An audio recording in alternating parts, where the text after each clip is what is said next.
Okay, so you know that feeling, right? When you're just drowning in articles, research papers, notes, trying to really get a handle on some big new idea. It's that total information overload moment. You just wish someone could kind of cut through all the noise and just give you the important bits.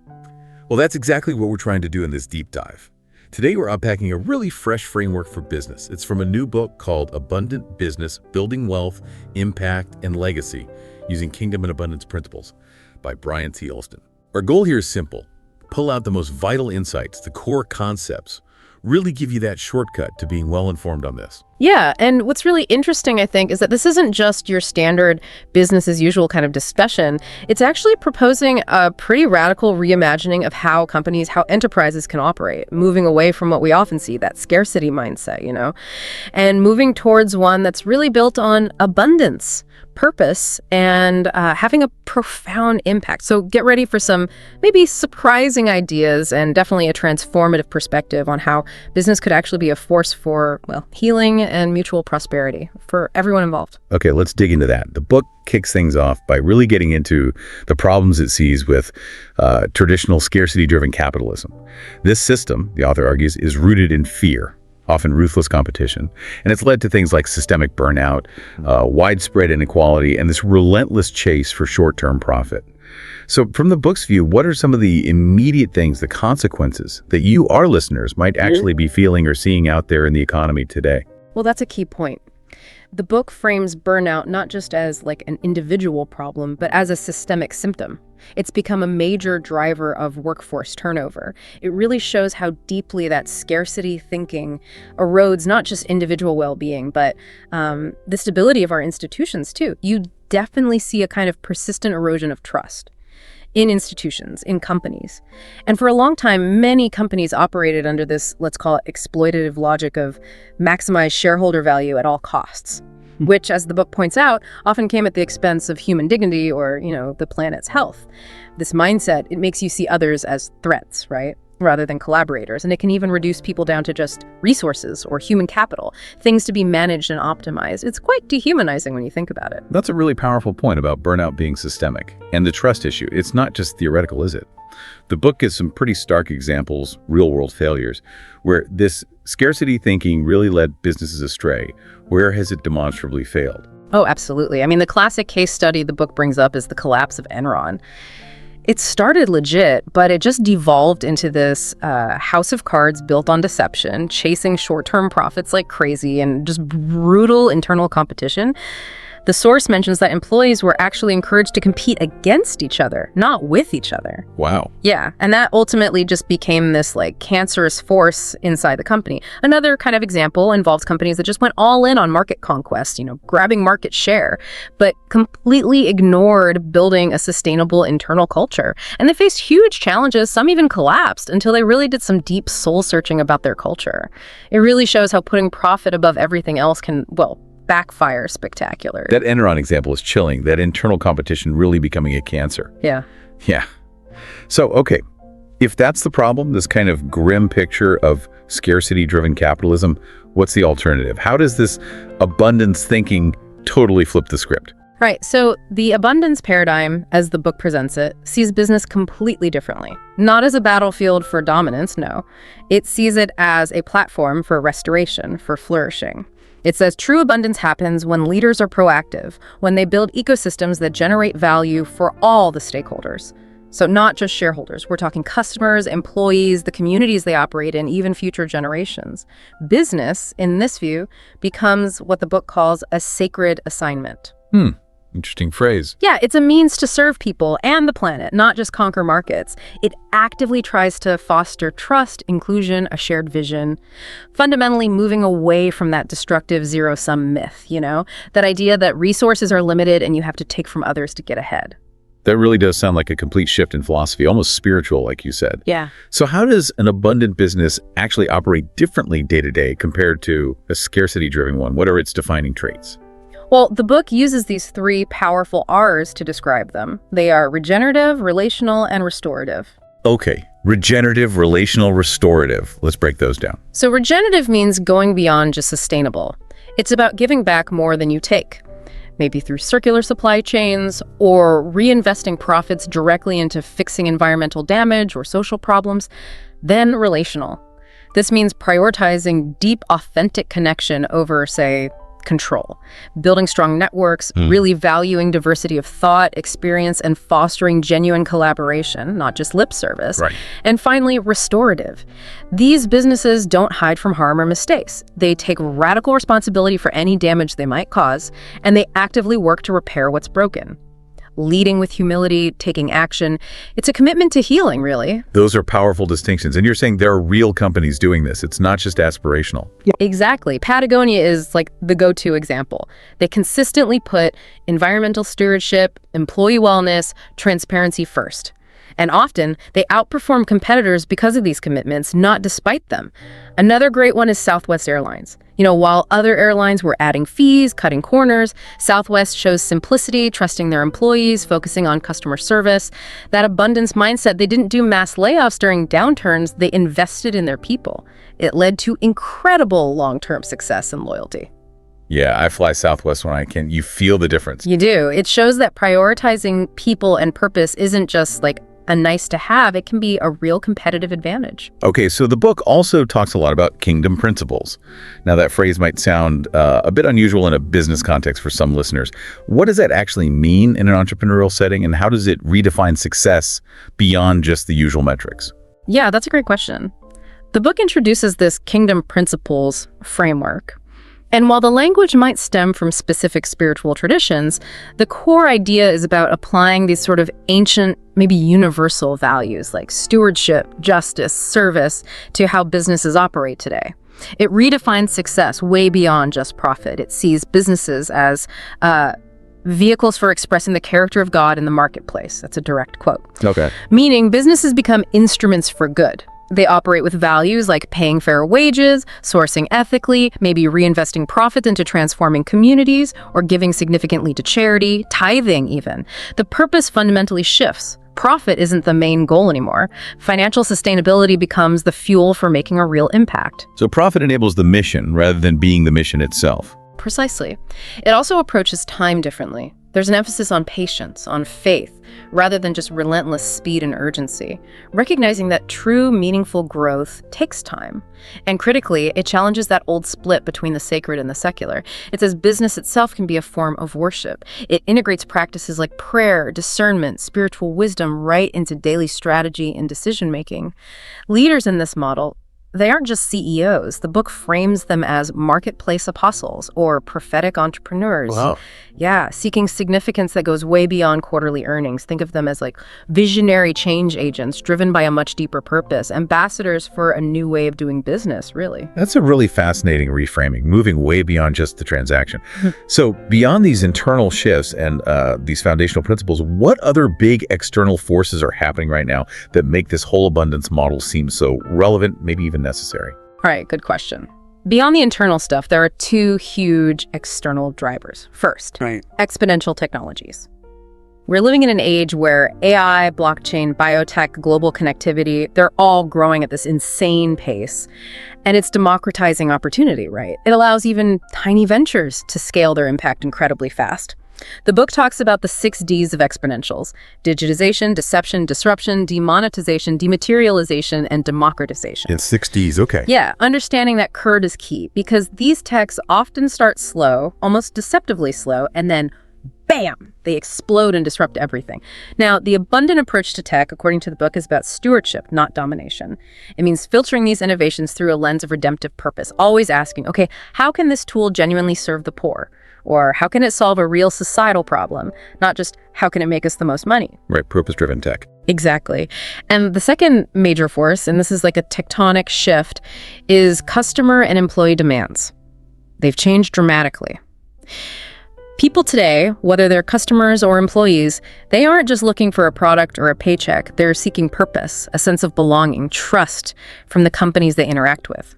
Companies are now being judged not just on their profit and loss, but on their transparency, their ethics, their values, how they actually treat their people. You hear that a lot more now, definitely. It's a fundamental realignment of expectations. So abundant businesses respond by intentionally creating workplaces rooted in dignity, inclusion, holistic wellness. And they focus on serving, educating, investing in long-term relationships with their customers, moving way beyond just selling stuff. Okay, so the book then lays out these 7 pillars of abundance for taking a holistic approach. Can you give us a quick sense of what these pillars are and why they're seen as so vital? Yeah, these pillars are designed to create a comprehensive framework for well-being within the business. It reflects a really holistic view of what abundance actually means. So first, there's physical well-being. This is about work-life balance, team health. Things like wellness programs, flexible schedules, maybe healthy food options at work, and crucially, leaders actually modeling this stuff themselves. Okay, physical. What's next? Then emotional well-being. This is huge. Creating a culture of psychological safety, empathy, so active listening, maybe emotional intelligence training, robust support systems like EAPs, making it safe to be human at work. Makes sense. Third is spiritual well-being. This ties back to what we discussed, integrating purpose, maybe prayer, if appropriate for the context, aligning daily work with deeper values, ethical decision-making, and really honoring rest, like the Sabbath concept. Yeah. Fourth, financial well-being, but not just profit. It emphasizes stewardship, long-term prudence, so building healthy reserves, minimizing debt, diversifying income, and being transparent about finances with stakeholders. Right, and you said 7. Yeah, the other 3 are social, which is about team building, connection, network equity, intellectual, focusing on continuous learning, innovation, curiosity, and environmental, which covers green policies, sustainability, caring for creation. Together, these 7 pillars aim to create this really robust, resilient foundation for a truly abundant enterprise. It covers all the bases. That comprehensive approach, hitting all those dimensions of well-being, is really compelling. But, okay, this sounds great in theory. What does it actually look like in practice? Especially when a business starts to grow. How do you do this stuff? Yeah, good question. Practical strategies are key. The book introduces something called the Relationship Literacy Program, or RLP. This is framed as a crucial tool for resolving conflict constructively, preventing toxicity before it starts, and really fostering deep trust and open communication. It's about understanding the hidden dynamics in relationships, power, purpose, emotion, and giving teams the skills, the emotional intelligence to handle friction well. Relationship literacy, I like that. Yeah, and it ties right into anti-toxicity strategies. These are proactive things, like having systems for early detection of problems, absolutely zero tolerance for abusive behavior, really clear lived values, and continuous feedback loops, both giving and receiving. And HR, in an abundant business, HR shifts from just compliance and rules to HR for restoration. Restoration. How so? Well, it means integrating relational health metrics into performance reviews, actively advocating for mental health resources, really seeing employee care and justice as core functions. I can definitely see how that relational intelligence would be vital, especially in smaller businesses, right? Yeah. Where every relationship feels magnified. Yeah. How does this abundance thinking specifically help, say, a startup or a small local business? Great point. For small businesses, the book argues abundance thinking plays to their strengths. That natural intimacy, the trust, the transparency they can build, this lets them build strong relational capital really quickly. They can also really effectively use lean principles. Test ideas fast, iterate based on feedback, learn by failing forward without huge risk. Right, be agile. Exactly.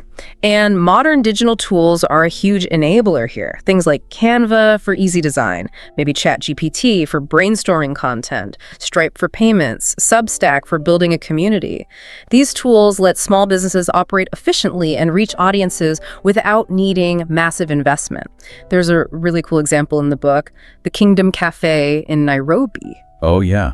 Tell me about that. They scaled their impact by deliberately hiring formerly incarcerated youth, sourcing all their ingredients locally, creating this strong culture rooted in worship and service, and then they used digital tools to basically replicate their relational and operational DNA, allowing them to franchise successfully. It shows how small-scale abundance thinking can actually multiply. That's a fantastic example of it working on the ground level. But what about when businesses get bigger? Medium, large enterprises. How do you scale abundance? How do you keep that relational feel, that culture, when you've got hundreds, maybe thousands of employees? That seems like the real challenge. It is the challenge, absolutely. Scaling abundance for medium and large enterprises means being incredibly intentional about preserving that culture. It requires actively codifying the culture, writing it down, teaching it, and implementing really robust leadership development. Your managers become crucial culture carriers. They have to live and breathe these principles daily. So leadership buy-in is critical. Absolutely essential. It also often means seeking out values-aligned investors, people who get the long-term vision and aren't just chasing quarterly returns, maybe even using things like crowdfunding to maintain more control and alignment. And then there are systemic reforms, really integrating ESG, environmental, social, governance principles deeply into operations, not just as a report, and maybe even exploring things like corporate chaplaincy programs or internal initiatives focused on purpose and spiritual well-being, if it fits the culture. Are there big companies doing this well? Well, the book points to examples. Chick-fil-A is often cited for closing on Sundays, their investment in scholarships, employee development. Patagonia, again, with their radical environmental stance and that recent ownership transfer for climate action, that's huge. M-Pesa in Kenya, the mobile money platform, it transformed financial inclusion for millions. That's large-scale impact.